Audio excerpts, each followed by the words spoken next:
Hi everybody, I just want to do a very brief demonstration of stone carving. We're going to be demonstrating a little bit today on Indiana limestone.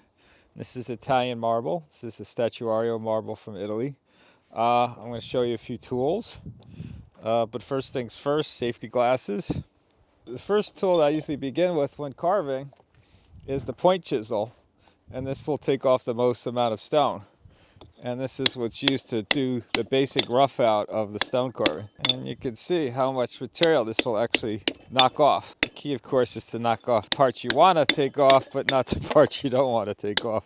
The great thing about Indiana limestone is it carves very consistently, and it's not as hard as marble. Once the roughing out process gets very close to a final form, the piece can then be developed a little bit more with what's called a tooth chisel. And these are a variety of tooth chisels that could be used. And these are the tools that you use to start to sort of model the form. So using a tooth chisel, you create sort of a cross-hatching pattern and start to work the form. Always very important to have a nice sharp tool. A flat chisel, which would be the third chisel that you would use in the sequence of carving. And with a flat chisel, you begin to get the form more close to the final surface. Now, a tool that sort of speeds up the process a little bit is the air hammer. With an air hammer, it's very similar actually to a hammer hitting the end of a tool, except for inside the air hammer there's a piston.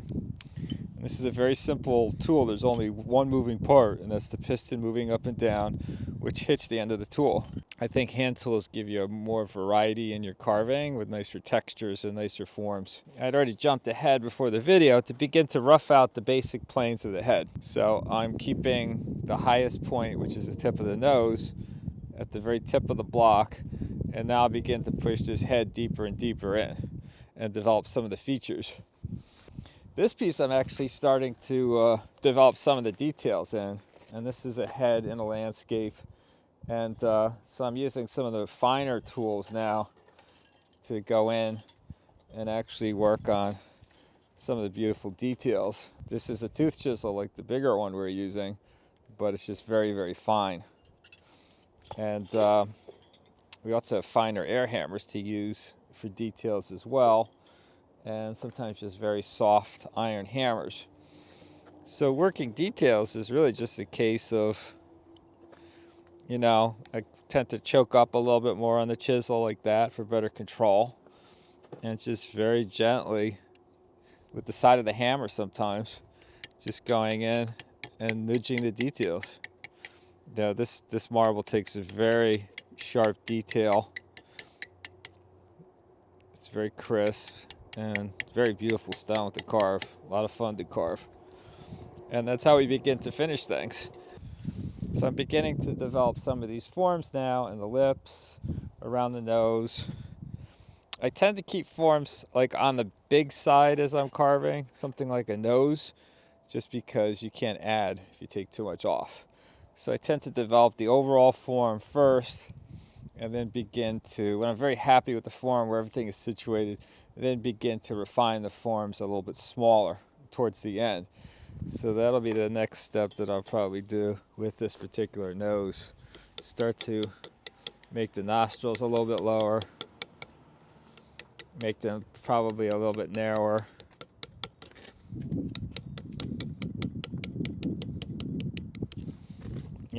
Very gentle here. You don't want to carve out of the form. You want to carve sort of into the form so you don't break anything off.